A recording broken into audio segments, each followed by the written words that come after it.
What's up, everybody? Welcome to the Good Wolf Project. I'm your host, Jerry Scarlato. Today, I want to talk to you about resources. Specifically, I want to talk about why we blame resources for the downfall of our goals and our dreams. The reason that I'm making this episode is because I had someone post on one of my videos recently, excuse. And typically, whenever I see an excuse, it prompts something in me to then show that the excuse is just an excuse and it's not necessarily valid.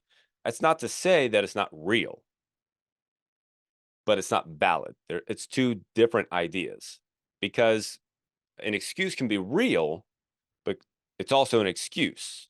It's also just something that you're doing, that you're saying, that you're finding to keep yourself from going from where you are to where you want to be. From what from where you are today to the person you want to become, to the goal you want to achieve, to whatever that thing is that you're trying to go after. So again, it's not that the excuse is not real. It's not that it's not there. It's not that it's not in front of you. It's that it's not valid. Because the truth of the matter is, whatever excuse you're finding, there have been millions of people who have overcome that same exact excuse. Millions upon millions of people that have overcome that same exact excuse at varying levels to some degree on your same exact journey, on the same exact thing that you're trying to achieve. Because there are very few things in life, very few things right now that most of us are trying to do that haven't already been done already. Yes, there's Elon Musk is trying to get to Mars, but I'm not trying to do that. Are you trying to do that? I'm assuming no. Outside of things like that, that are very abstract and way out there that someone else can deal with, everything else, 99.9% of the goals that human beings have been achieved already to some degree at some level. So, and yet we all look at excuses as, or excuse me, we all look at resources as the reason why we can't achieve the thing that we're after. So let me read you the quote, or let me read you the comment that sparked this whole conversation or sparked this whole idea to talk about this. The post was about being comfortable in misery.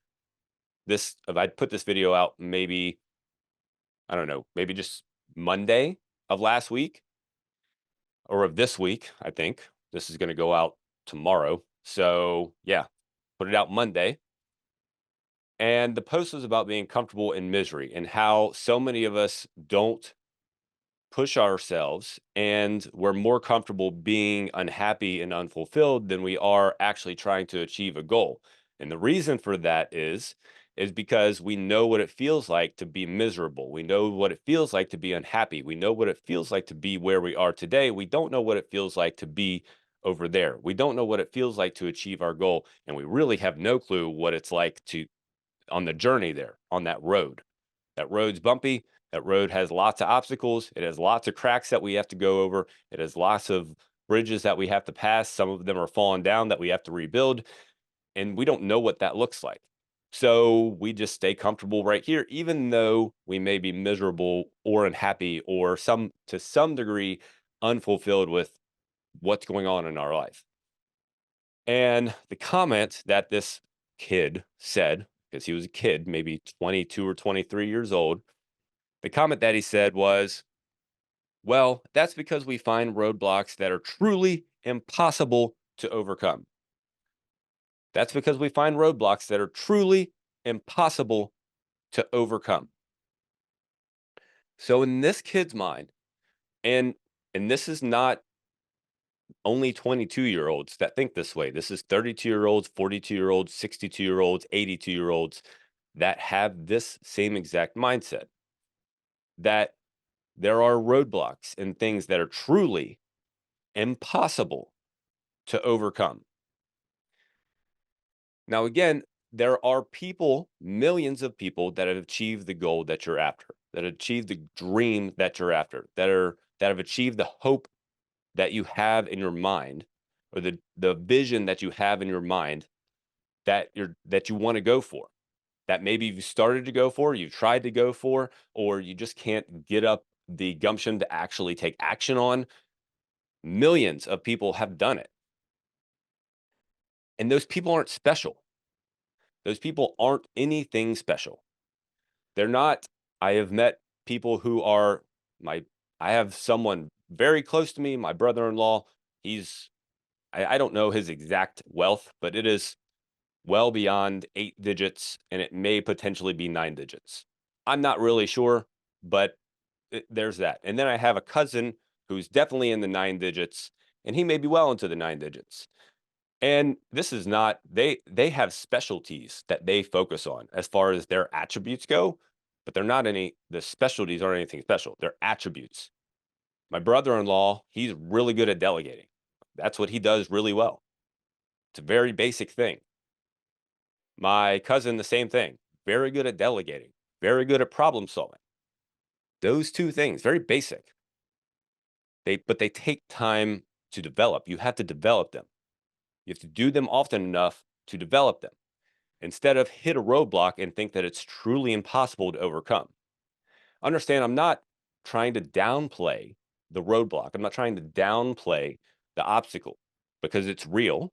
It is real, but it's not the roadblock that's the problem.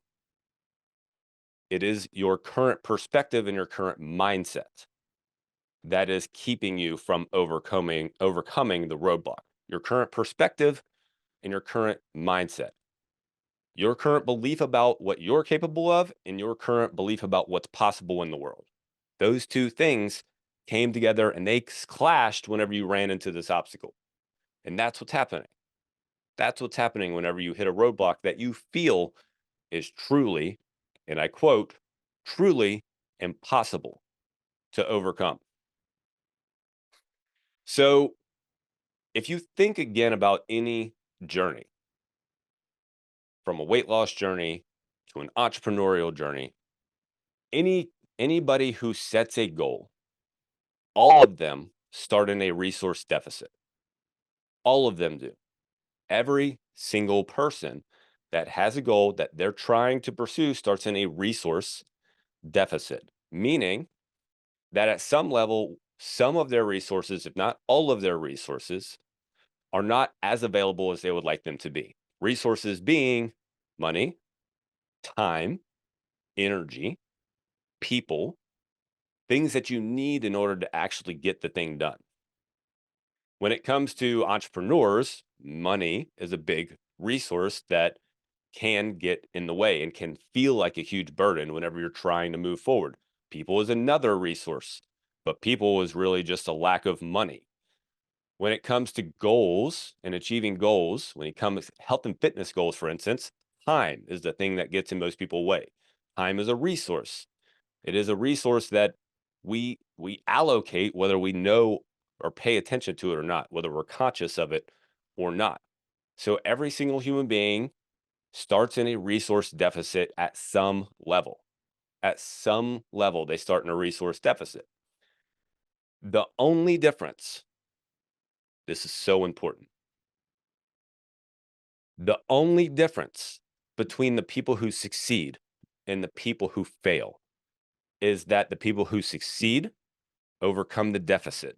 The people who fail don't. That's the only difference. That is the only difference between those two. Now, that's a very basic way of saying that if you just overcome obstacles, then you can achieve whatever it is you want to achieve. Sorry, I'm just trying to get my little remote on my phone camera to work. There we go. I don't know if it's recording or not.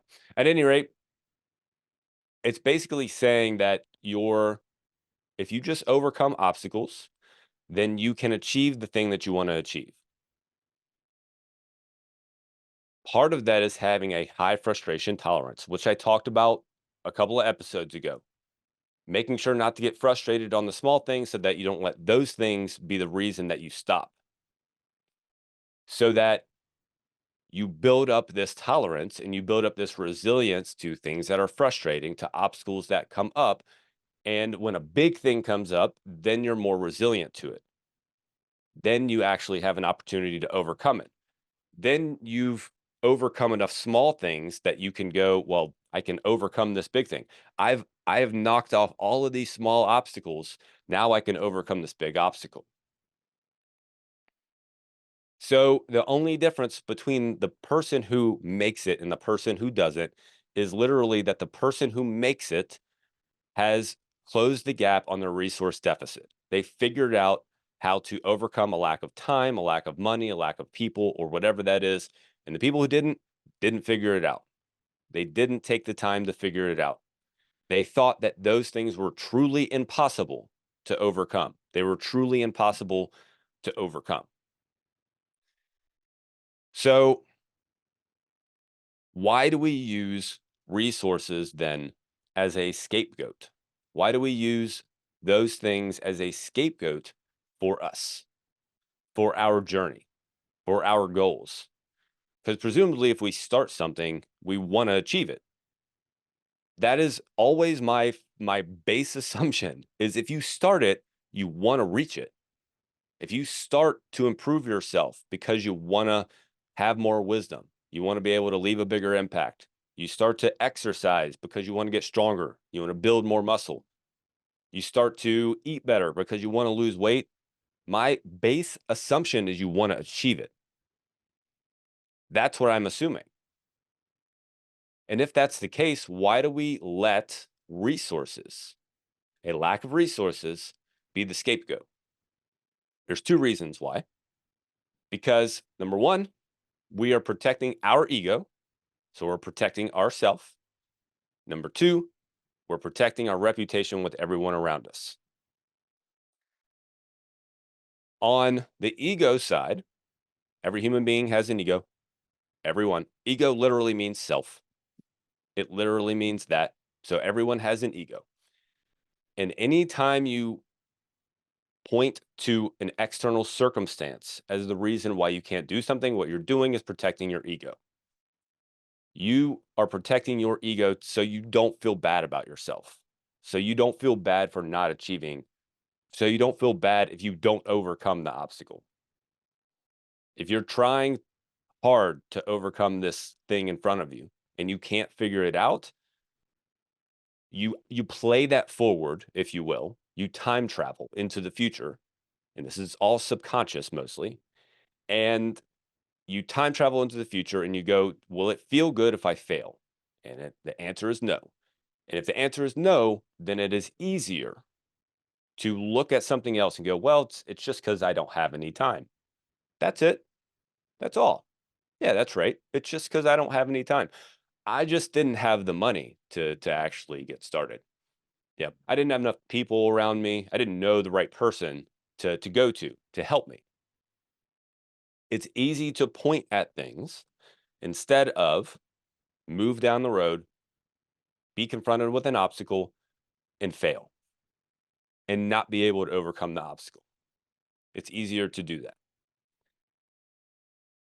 On the other side of that is trying to protect face or trying to save face with everybody around us, trying to save ourselves from looking dumb.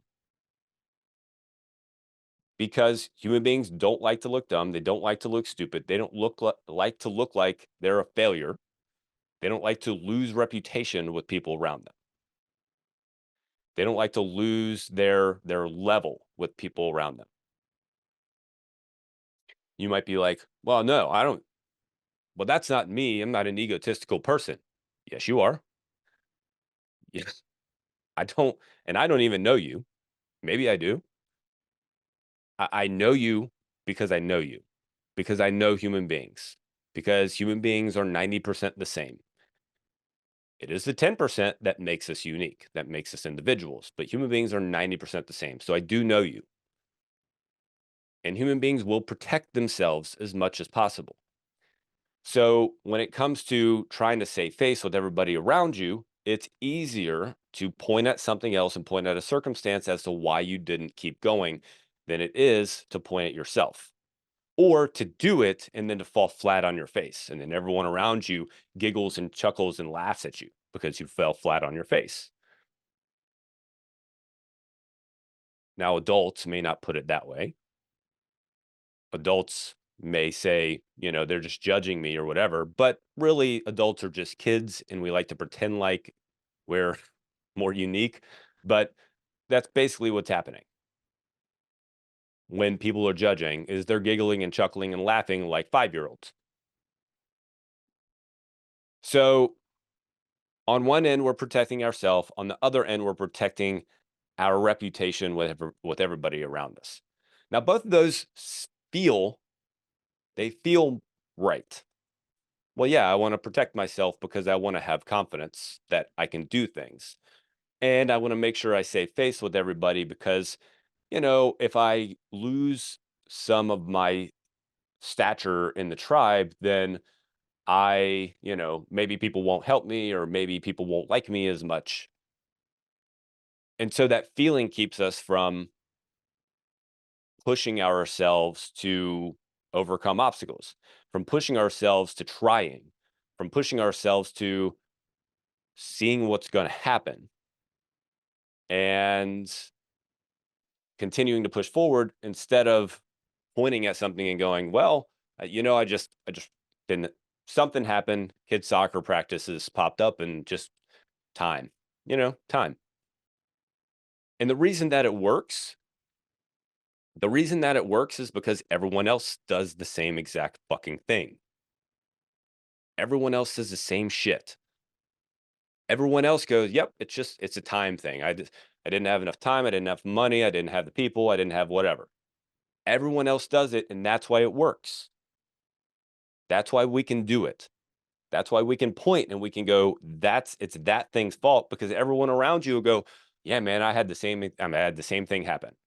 Everyone will pat you on the back and go, "Yep, had the same shit happen." Can you believe it? It just sucks. Just sucks not having enough time. Just sucks not having enough money. All those bastards with all that money, blah, blah, blah. They'll all pat you on the back and do the same thing. All your friends, all your family. They'll all say the same shit. And that's why it works. And that's why we do it. And that's why it feels safe. But here's the problem. There's an underlying menace whenever you do this. Because when you're trying to protect your ego by not going after the obstacle, by not trying, you're actually depleting your ego. You're not protecting it. You're not keeping this reserve of self confidence for some other time. When you do that, you're actually losing self confidence. You're losing self respect. You're losing self worth. You're not, it's not like a package that you get to hang on to and you just use it whenever you feel like using it. It's not like that. It's like a bath or a shower. I assume most people take showers regularly. If you want to live in modern society, that's what you do. And if you take showers regularly, you do that so that you can continue, you can smell nice, you can do all that. And confidence, self worth, respect, feeding your ego is the same thing. It's something you have to do regularly. So when you walk away or run away from an obstacle, you're telling yourself that you don't have the confidence, that you don't have the self respect, that you don't have the self worth, that you don't have the ability, that you don't have the gumption to just push forward, to just do it. And so you deplete your ego, you deplete your self confidence, you deplete your self respect, you deplete yourself instead of save yourself. You deplete instead of save. Granted, you do save face with people around you, but the question is, do you want to be the type of person that just saves face with everybody around you and you continue to be fucking miserable? Or do you want to be the type of person that achieves the things that you want to achieve?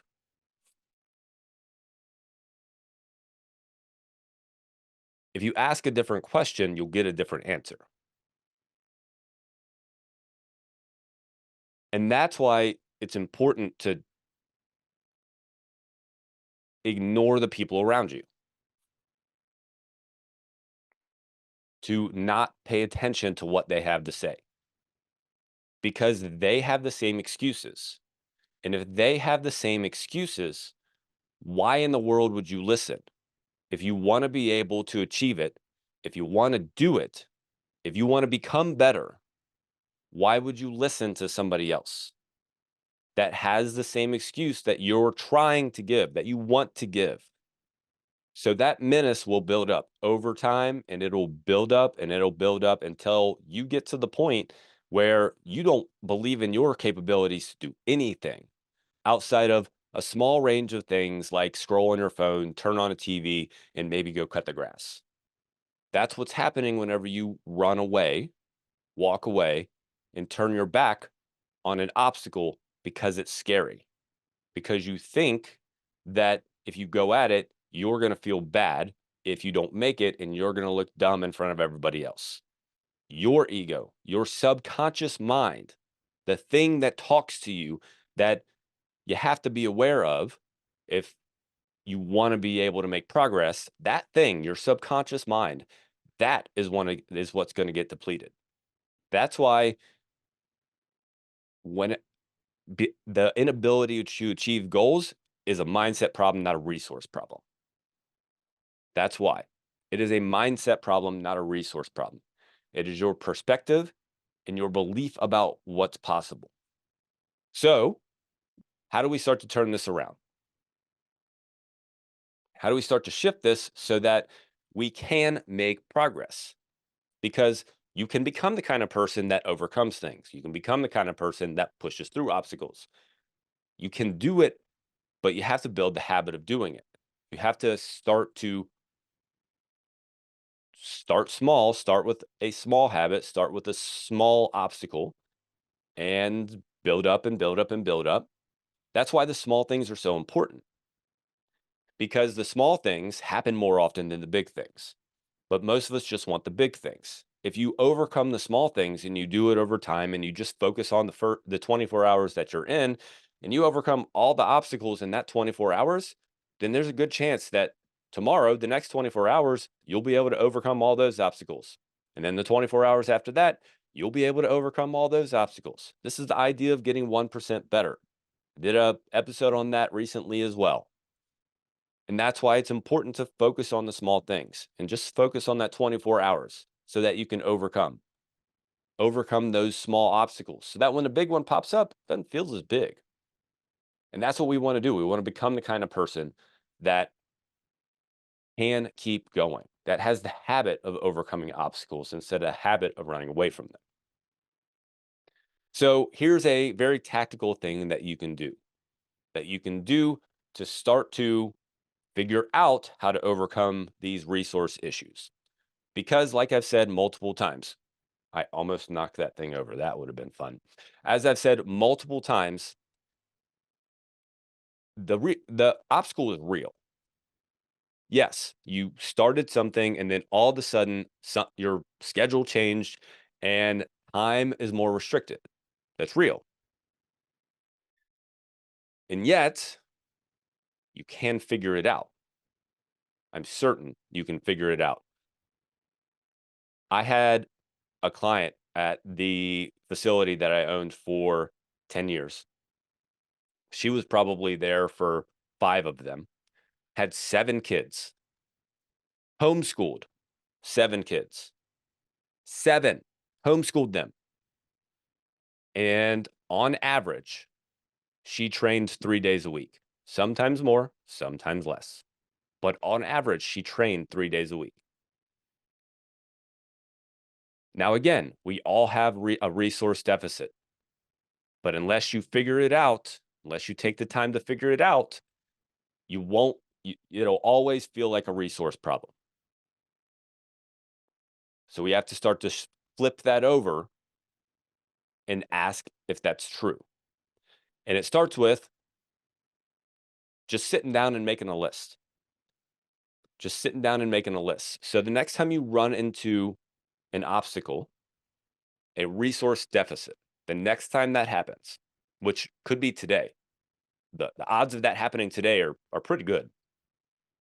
So when you run into a resource deficit and you feel this urge to pull back, sit down and ask yourself the question. I call this the 2-minute drill. Set a timer for 2 minutes and ask yourself the question: if I had no restrictions, what would I need to do to overcome this obstacle? If I had no restrictions, what would I need to do to overcome this obstacle? Now, that requires you to set your current beliefs aside, your beliefs about not being able to change things, not being able to do things, being judged by other people. All those things need to be set aside for this 2-minute period. And for 2 minutes, write down every idea you come up with. It does not matter how quote unquote realistic it is. It does not matter. Write them down. Just let them roll for 2 minutes. Don't think, just write. Once the 2 minutes is up, look at your list and go, okay, now I can put my beliefs back into the box and I can go, which one of these can I do? Because there's a good, not a good chance, there's 100% chance that at least one of them you can do. At least one you can do. So by setting your current beliefs aside just for a 2-minute time frame, just for a 2-minute period, and coming up with some ideas, throwing them down on a piece of paper, you can find a solution. You can find a solution. And you can do this you I don't know what that was. You can do this with small things and you can do this with big things. You can do this with small things like, you suddenly had a meeting change and you're trying to figure out what you need to do next, but you feel like you don't really have that much time to do anything important. You can go, okay, well, let me sit down for 2 minutes and make a list of the things that I could do. Doesn't matter what the thing is. Here's the list of things that I could do in the next 60 minutes. Make a list and you go, oh, okay, well, look, there's plenty of things that I could do. That's something small. And then there's something big. Well, uh, I just had, I don't know, my lawnmower blow up and I don't exactly have $1,000 to go spend on a new lawnmower. So I guess I can't cut my grass anymore. I need to figure out how to fix this thing. Well, let me sit down for 2 minutes and just go, okay, well, if I had no restrictions, then what would I do? What would I do to figure out my lawnmower issue? Set my beliefs aside, write down my ideas, and you could figure it out. I haven't cut grass in like 5 years, so I don't know where that example came from. But at any rate, you can do this with any level of problem. And again, the most important part of that is setting your current perspective aside. Literally, just pretend like you're taking it out of your head and just setting it on the desk for now and going, okay, I'm just going to be a thing that just spouts out ideas for 2 minutes. That's all I'm going to do. If you do that, you will come up with a solution. You will do it because it's in there. And it's by trusting yourself that you can find the solution, number one, that you become the kind of person who can overcome obstacles, because so many of us have backed away from obstacles for so freaking long that we don't trust ourselves to come up with a solution. So you have to start by trusting yourself that you have it in you, because you do have it in you.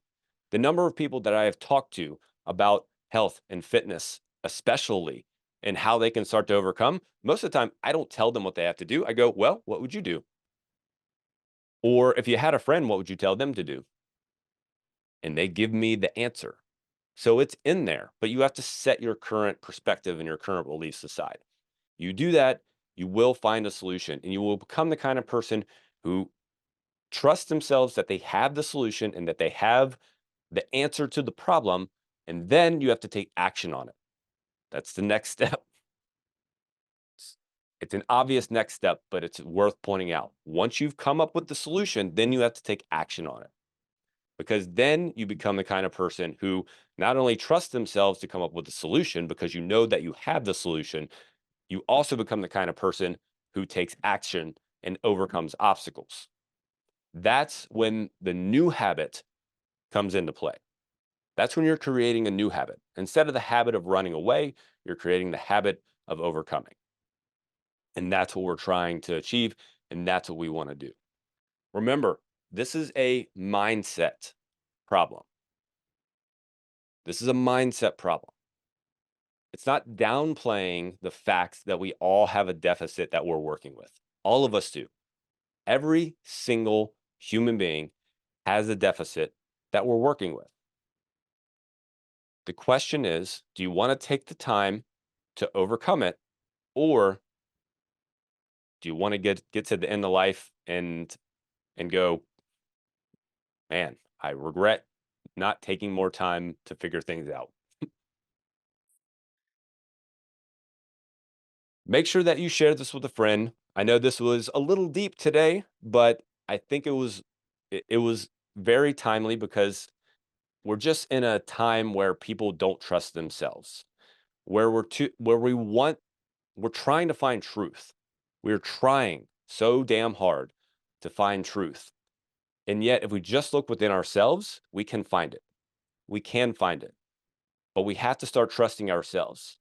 And it starts by making a decision to take control and then overcoming these small obstacles. And you can do it. I am sure that you can do it. So make sure you share this with a friend. Anybody who you know, who you think of, who's like, man, they're really struggling to overcome something right now. They're really struggling to get going. They're really feeling down. That person, share this with them so that they can start to wake up a little bit. Because if we all just start to wake up just a little bit, our lives can get that much better. That's all I have for you today, my friends. Until next time, get out there and step into growth.